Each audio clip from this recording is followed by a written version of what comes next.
A platform game is defined as a video game which involves guiding an avatar to jump between suspended platforms, over obstacles, or both to advance the game. However, there are platformers that don't do that and are still considered platformers. Do you ever play a game and feel like it's getting repetitive? Like, very repetitive? Like, seriously, this isn't funny anymore, repetitive. Like, oh my god. Starting off this list, we're gonna go with variety. Playing the same things over and over again and doing the same things over and over again gets boring. A good platformer will always have variety in its games. It will have different environments and introduce different ways to play throughout the game. I think the perfect example for this would be Ratchet & Clank. In Ratchet & Clank, you go to different planets with completely new environments to shoot up bad guys, save different races, and most importantly, explore. On top of that, throughout the game, you get all sorts of different wacky guns and equipment that can help you reach places that you couldn't get to without. With different ways to fight and explore popping up all over the place, the player doesn't get bored and continues to play the game because of its uniqueness. Thank you? Which brings us to the next element. Uniqueness! What, it's my video, I want to say the elements. Your voice killed it, so anticlimactic. Platformers, like all video games, need to have something that stands out, something that makes the game special in its own way. For example, in Crash Bandicoot, you play as an animal that most people don't know about, a bandicoot. The Wampa Fruit, the power crystals, and the personalities of each of the characters in the game are exclusive to, and only can be experienced in Crash Bandicoot. You're talking about Crash Bandicoot as if this is the best example. There's so many other games that have their own species in it too, you know? That is correct, my deep-voiced friend. Playing as a Lombax, a hedgehog, an elf, an Otzel, a dragon, and all sorts of other creatures can make a game unique, especially with its character personality, which we will talk about in the next element. Well, obviously we knew that games had to be unique to stand out. Do you think we're stupid? So far this video's been useless to me. Hey, I'm here to point things out, and you're here because...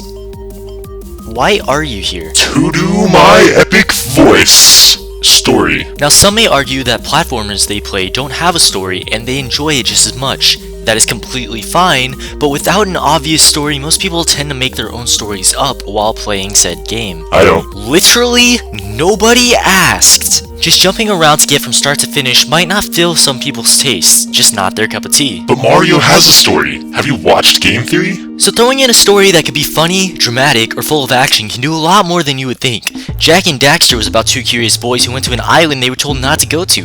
Daxter falls into a pit of dark ego and then bam, he's an Otzel.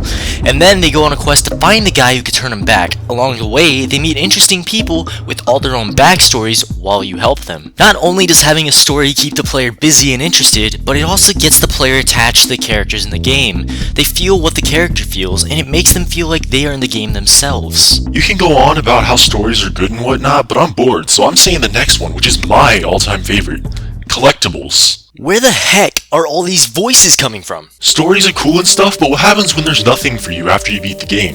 Collectibles are my favorite part of any platformer, or any game in general, which makes Banjo-Kazooie one of my all-time favorite games. Banjo-Kazooie throws you into a scene where you collect music notes, dinos, honeycomb pieces, and jiggies, which can all be used to proceed throughout the game. Music notes to open doors, honeycomb pieces to gain life, and jiggies to enter levels. Every good platformer has some sort of collectible. Mario and his coins, Sonic and his Chaos Emeralds, Crash with his Power Crystals, Jak and Daxter with their Precursor Orbs, Ratchet and Clank with their Bolts, Sly Cooper with his Clue Bottles. How many more do I have to say to prove my point? Collectibles are important in any game. Without them, the player would have nothing to go for and gameplay wouldn't be as long. We cover mostly everything, but there's one thing that is very important that can decide the fate of a good game. This one thing could make the game amazing or absolutely terrible. Any guesses as to what that may be? Lack of coffee? The one thing that can change the entire way you look at a game. It's controls. I feel like I just found out an answer to an easy riddle I couldn't solve.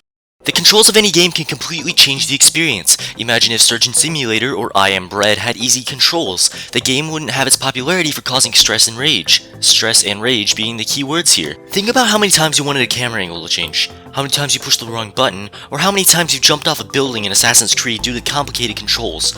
Old PC games like Doom and Hexen had difficult to learn at first controls. Of course you could change those, but if people found that a character or camera is hard to control, it causes stress and that's not enjoyable unless intended intentionally done. I'm still trying to get over the fact that you said controls. I was expecting something like glitches or hacks. So here's the list of things we came up with for making a good platformer. Of course, we couldn't get all of them, so what left is there? That's for you guys to put in the comments below. What is it that you like about a platformer game?